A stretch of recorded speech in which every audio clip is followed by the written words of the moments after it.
निहारिका सभी के लिए खाना लगाती है और जैसे ही बुआ खाने के साथ चटनी खाती है उसके कान से धुआं निकलने लगता है और वो टेबल पर रखा सारा पानी पी जाती है। अपनी बुआ सास को मिर्च लगता देखकर निहारिका जल्दी से रसोई में जाती है और हाथों में मिठाई लेकर आती है।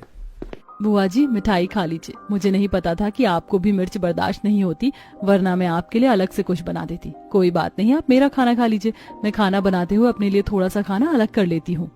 हाँ बहू, जल्दी से कुछ और ला दे, ये लोग तो बहुत मिर्च खाते हैं।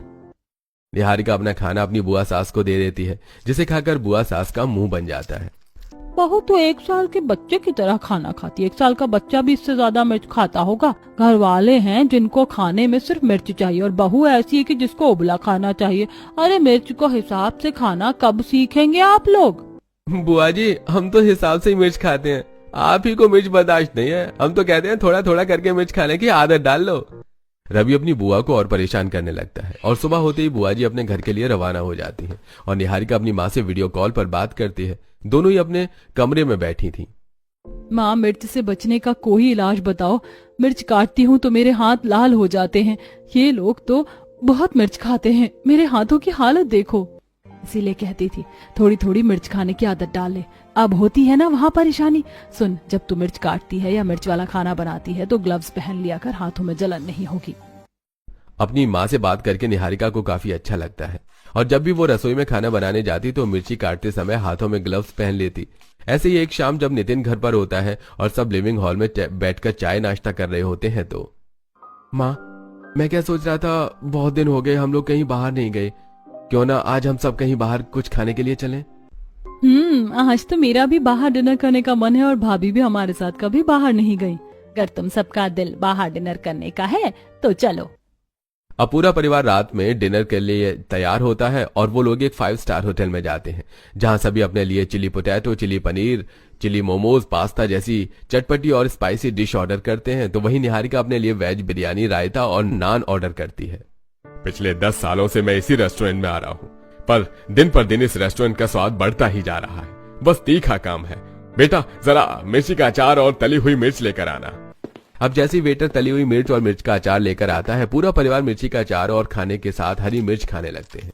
कुछ ही देर में निहारिका का ऑर्डर आता है और जैसे वो अपनी बिरयानी और नान खाती है उसके कानों से धुआं निकलने लगता है और वो कान पर हाथ रखकर जीभ निकालकर चिल्लाती है, मेरा मुंह जल रहा है, कान से धुआं निकल रहा है, ये खाना कितना तीखा है। बेटा भैया, जिन्होंने आपसे तीखा मांगा था उसे खाना तीखा दीजिए, मेरा खाना क्यों तीखा कर दिया? ये मिर्च, जीभ जल रही है। कोई बात नहीं निहारिका, तुम ये जूस पी लो। निहारिका को इतना खाना तीखा लगता है कि वो खाना ही छोड़ देती है और टेबल पर रखा आइसक्रीम, मिठाई, रायता, जूस पीकर अपना पेट भरती है। इसी तरह कुछ दिन बीत जाते हैं और एक दिन मोहल्ले में सब्जी वाला आता है तो वहीं निहारिका घर के बाहर सफाई कर रही होती है और अपनी सास को सब्जी लेते हुए देखती है। वो 4 मिर्च उठाकर उन्हें खाती है। रहने दो भैया, तुम्हारी ये मिर्च बिल्कुल भी तीखी नहीं है। अगर मैं 1 किलो भी खाने में मिर्च डाल दूं तो भी खाने में स्वाद ना आए। तुम टमाटर, आलू और बैंगन ही दे दो। माँ जी इंसान है या कोई भूत, इन्हें मिर्ची नहीं लगती, कैसे हरी मिर्च मूली गाजर की तरह चबा गई। आशा सब्जी लेकर घर आती है और शाम को अपनी बेटी और बहू के साथ सब्जी का थैला लेकर बाजार जाती है जहां वो 3-4 दुकानों पर जाकर मिर्ची खाकर मिर्च लेती है। ये मिर्च थोड़ी तीखी लग रही है, भैया 2 किलो मिर्च कर दो। माँ अगर मिर्च ले लिया तो क्या अब हम गोलगप्पे खाएं? गोलगप्पे देखकर तो मेरा भी दिल कर रहा है गोलगप्पे खाने का। तो फिर रोका किसने है, चलो खाते हैं। अब आशा अपनी बहू और बेटी के साथ गोलगप्पे वाले के पास जाती है जहां निहारिका गोलगप्पे में मीठी चटनी लगवाकर खाती है तो वहीं आशा और काजल गोलगप्पे वाले को और तीखा बनाने को कहती है। तो वहीं काजल पहले गोलगप्पा खाती है और फिर हरी मिर्च। भैया अब मजा आ रहा है तुम्हारे गोलगप्पे में। अपनी सास और नंद को मिर्च वाले गोलगप्पे खाता देख निहारिका को अपने मायके की याद आती है। भैया मेरी दोस्त में मीठी चटनी और मेरे में मिर्च डालकर गोलगप्पे बनाना। दीदी तुम भी थोड़ी मिर्च खाया करो। पूजा दीदी, हम दोनों बेट लगाते हैं कि कौन सबसे ज्यादा तीखे गोलगप्पे खा सकता है। अनीता को गोलगप्पे की बेट लगाना कितना पसंद था। अगर आज वो मेरी नंद और सास से मिर्ची वाले गोलगप्पे खाने की बेट लगाती तो पक्का हार जाती। कुछ देर में आशा अपनी बहू बेटी के साथ बाजार से मिर्च और गोलगप्पे खाकर घर आती है। देखते ही देखते कुछ दिन बीत जाते हैं और एक दिन छत पर बैठकर आशा निहारिका के साथ मिलकर मिर्च का अचार भर रही होती है। आशा बहन मिर्च का अचार बना रही हो, बन जाए तो थोड़ा मुझे भी दे देना। और बहू तुमने हाथ में ग्लव्स क्यों पहने हैं? मिर्च भरने में निहारिका कहती है, वो आंटी जी बिना ग्लव्स में मिर्ची काटने से मेरे हाथों में जलन होती है, बस इसीलिए। वैसे बहन तुम कब गांव से आई? तुम्हारे घर से खुशबू तो बड़ी अच्छी आ रही, क्या बना रही हो आज? आशा बहन आज तो पहाड़ी खाना बना रही है और तुम्हारी फेवरेट भांग की चटनी भी बनाई है। रुको मैं अभी लेकर आती हूँ। कुछ ही देर में आशा की पड़ोसन आशा को चटनी देकर चली जाती है। चटनी में से इतनी अच्छी खुशबू आ रही होती है कि निहारिका थोड़ी सी चटनी कटोरी में निकालकर रोटी के साथ खाने लगती है। कितनी मिर्च है, पर चटनी खाने में काफी अच्छी लग रही है।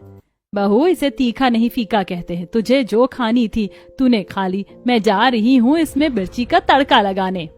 आशा बची हुई चटनी लेकर रसोई में जाती है और ढेर सारी हरी मिर्च, सूखी लाल मिर्च काटकर चटनी में ऊपर से तड़का लगाती है और लाल मिर्च पाउडर डालती है और फिर अपने कमरे में जाकर बैठकर खाती है। इसी तरह कुछ दिन बीत जाते हैं और घर वालों को पता चलता है कि निहारिका प्रेग्नेंट है। यह खुशखबरी सुनकर शांति भी अपनी बेटी के साथ निहारिका से मिलने आती है। सब लिविंग हॉल में बैठे होते हैं।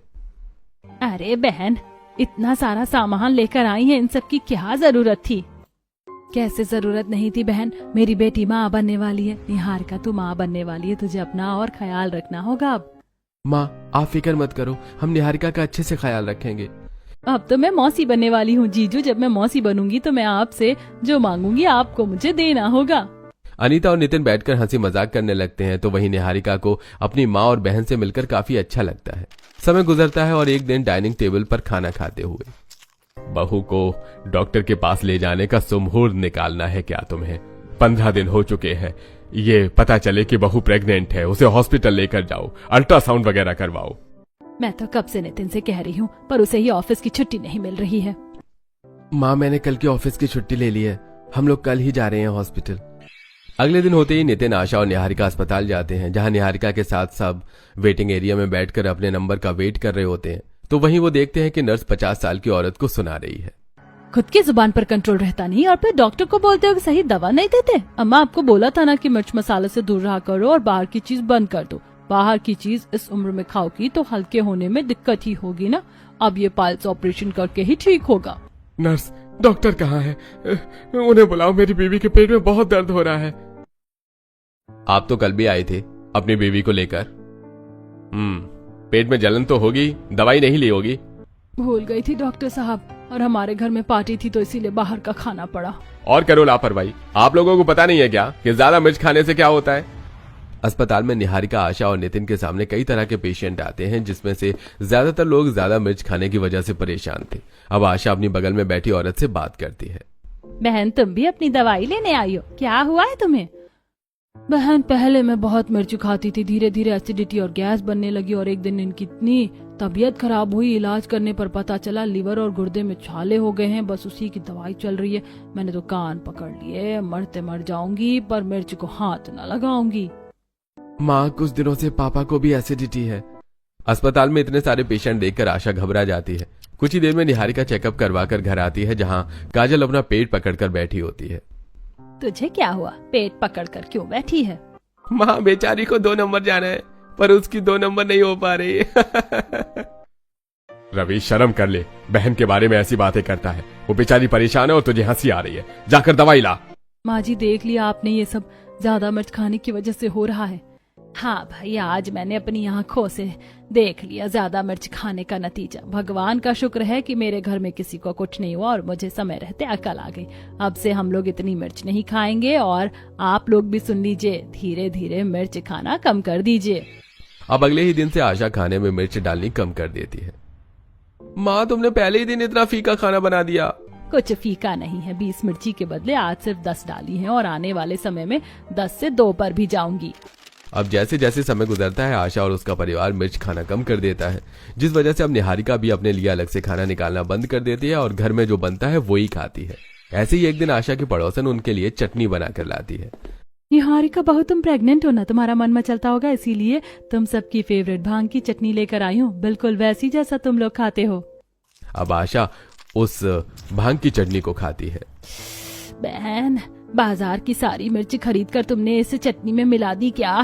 बहू, आज समझ में आ रहा है तुझे जरा भी मिर्च बर्दाश्त क्यों नहीं होती थी। आज जब हमने मिर्ची खानी छोड़ दी तो ये हल्की मिर्ची भी मुझसे बर्दाश्त नहीं हो रही। और कम बखत तुम सब क्या देख रहे हो? टीवी बंद करो और पानी लाओ। काजल जल्दी से रसोई में पानी और आइसक्रीम लेकर आती है और अपनी माँ को देती है। आशा पहले पानी पीती है फिर आइसक्रीम खाती है, पर यह देखकर आशा की पड़ोसन हैरान रह जाती है।